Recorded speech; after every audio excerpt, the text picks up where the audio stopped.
Rahayu ingkang samya pinanggih, Hong Hulun Basuki langgeng. Para kadang sutresna budaya Jawa, para pamirsa ingkang tansah winantu ing kabegjan saha karaharjan, mugi sih wilasaning Gusti ingkang murbeng dumadi tansah kasarira dening kula lan panjenengan sami. Bapak Ibu, para pemirsa pecinta budaya Jawa yang berbahagia, semoga panjenengan semua senantiasa diberkati dengan anugerah berupa kesehatan dan kebahagiaan serta keselamatan. Pada ngaji mocopat kali ini, saya akan menampilkan, mengetengahkan, dan memaknai salah satu tembang mocopat, yaitu tembang mijil. Ini adalah lanjutan dari tembang ngaji mocopat tembang Mas Kumambang yang beberapa waktu yang lalu sudah kita ketengahkan. Berkaitan dengan sastra gumatoknya, aturannya nanti silahkan lihat pada tembang ngaji mocopat pada tembang Mas Kumambang yang sudah saya sajikan sebelumnya. Untuk tembang mijil, ya, tembang mijil, sebelum saya memaknai apa yang terkandung di dalam tembang mijil ini, saya akan mencoba menembangkan satu bait tembang mijil yang juga merupakan hasil oret-oretan saya yang biasanya saya sajikan pada saat mocopatan. Berikut tembangnya.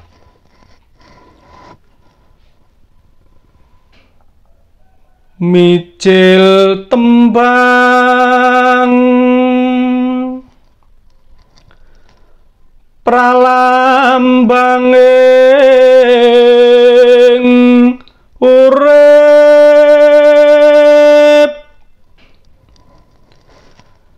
ripun cabang miyos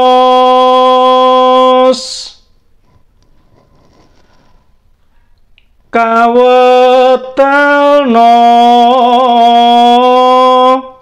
saking udarane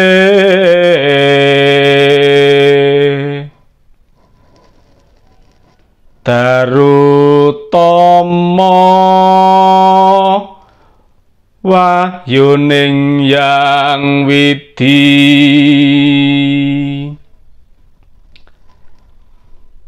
widana ing pawi winangun rahayu.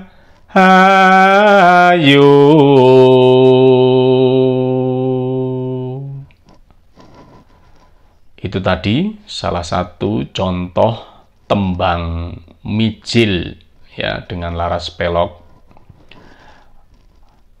Aturan atau wewaton kang gumathok yang ada di dalam tembang mijil itu memiliki guru gotro sejumlah 6. Jadi setiap tembang mijil, ya, tembang mocopat mijil dalam kesusastraan Jawa itu terdiri atas 6 baris. Nah, baris pertama itu memiliki jumlah suku kata sebanyak 10 atau guru wilangan 10 dan guru dingdongnya I. Biasanya ditulis 10 I. Kemudian baris kedua itu memiliki suku kata sejumlah 6 atau guru bilangan 6 dengan guru dingdong O. Ya. O beda dengan O ya. Kalau O biasanya hanya ditulis A karena itu termasuk A jejeg. Kemudian baris ketiga itu memiliki jumlah suku kata sebanyak 10 atau guru bilangannya 10 dengan guru dingdong E. Kemudian baris keempat itu memiliki jumlah suku kata sebanyak 10 atau 10 wondo, atau biasanya disebut dengan guru bilangannya 10 dan guru dingdong I. Secara umum disebut dengan 10I. Selanjutnya, baris yang kelima itu memiliki jumlah suku kata sebanyak 7 atau guru bilangannya 7 dengan guru dingdong I. Dan yang terakhir, pada baris ke-6 itu memiliki jumlah suku kata sebanyak 6 dengan, atau biasa disebut guru bilangannya 6 dengan guru dingdong U. Secara umum disebut 6U. Jadi kalau digabungkan dalam satu bait tembang mijil itu terdiri atas 10I, 6O, 10E, 10I, 7I, dan 6U. Itu tadi aturan gumathok atau wewaton gumathok yang ada di dalam tembang mijil. Makna dari tembang mijil itu sendiri ya, dalam konteks kesusastraan Jawa, kata mijil itu artinya metu. Metu, miyos, lahir. Ya, medal itu sama. Artinya keluar atau lahir. Nah, tembang mijil ya, sebagaimana yang tadi saya tembangkan, itu merupakan rangkaian dari atau lanjutan dari tembang Mas Kumambang yang kemarin yang sebelumnya sudah saya tembangkan. Di sana disebutkan mijil tembang pralambanging urip. Mijil tembang pralambanging urip 10I. Ripun jabang miyos 6O kawedalno saking udarane ya 10E darutomo wahyuning yang widi 10I widono ing pawi ya 7 widono ing pawi ya 6I ya winangun rahayu ya, jadi 6U tadi saya ralat yang baris yang kelima tadi adalah 6I ya. Nah, tembang mijil ini adalah lambang dari bayi yang lahir ya. Kalau kemarin atau sebelumnya saya tembangkan tembang Mas Kumambang, itu adalah lambang dari bayi yang masih ada di dalam kandungan. Maka setelah waktunya saatnya lahir, maka bayi akan mijil. Ya, ini pralambangnya tembang mijil. Mijil tembang pralambanging urip. Jadi mijil ini adalah sebagai lambang atau isyarat dari kehidupan itu sendiri, yaitu rangkaian yang tidak terlepas dari Mas Kumambang. ripun jabang miyos. Jadi saat atau ketika si jabang bayi yang ada di dalam kandungan itu lahir ke dunia yang fana, dari alam lokomoyo menuju ke alam lokopono. Jadi alam yang memang betul-betul nyata, atau alam yang ada, yang kita bisa lihat. Kawedalno saking udarane. Kawedalno dikeluarkan atau dilahirkan saking udarane, dari udara. Udara itu perut dari rahim sang ibu. Ya, ketika bayi lahir itu dikeluarkan dari perut sang ibu. Jadi manusia itu lahir bukan dari batu, ya, tapi lahir dari perut sang ibu. Ya. Darutomo wahyuning yang widi. Kelahiran ini adalah ibaratnya seperti wahyunya Tuhan, wahyu dari Tuhan. Oleh karena itu,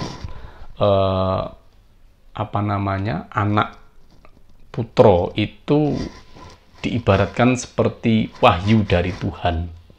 Jadi mereka yang mendapatkan wahyu Tuhan, ya itu adalah titipan Tuhan yang memang harus dirawat dengan baik.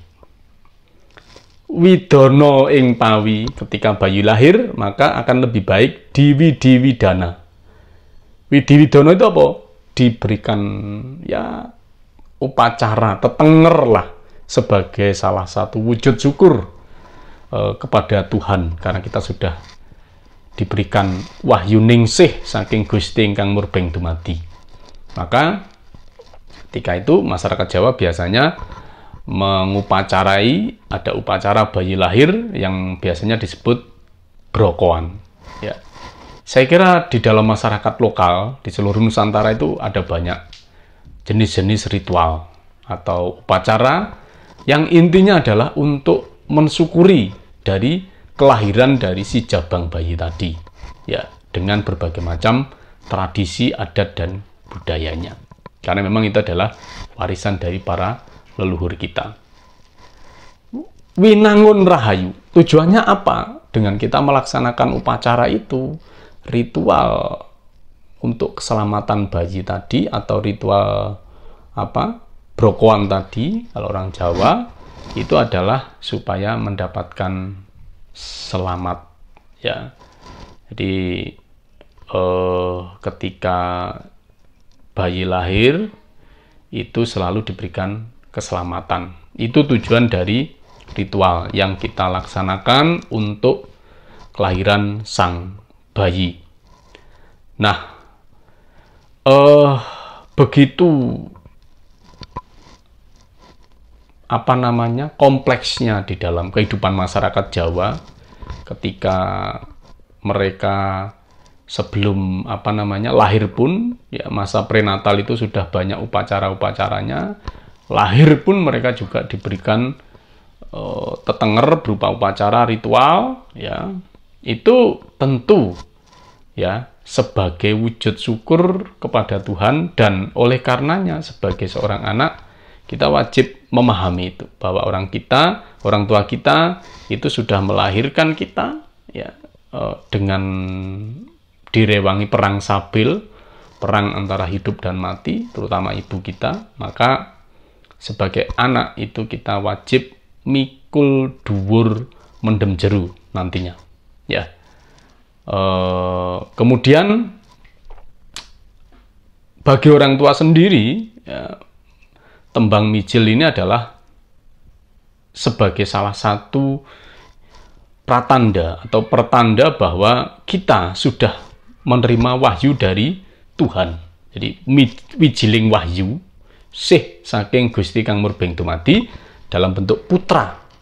Dan putra itu adalah dia yang bisa mengentaskan kita dari alam neraka. Karena putra itu dari kata putrana. Put itu artinya neraka, trana itu artinya membebaskan.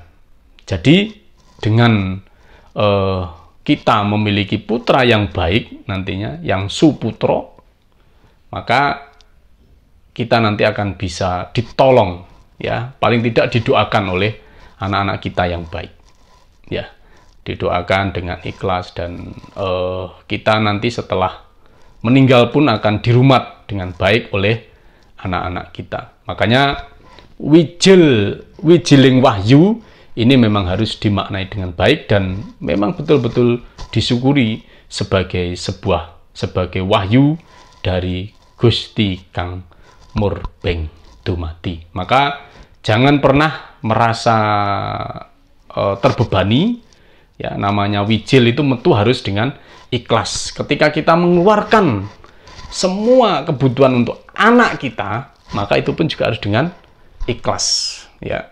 Jadi dengan keikhlasan hati. Karena apa yang kita keluarkan, ya, sama dengan kita mengeluarkan semua biaya untuk anak-anak kita, itu harus betul-betul keluar dengan ikhlas. Itulah makna dari tembang mijil.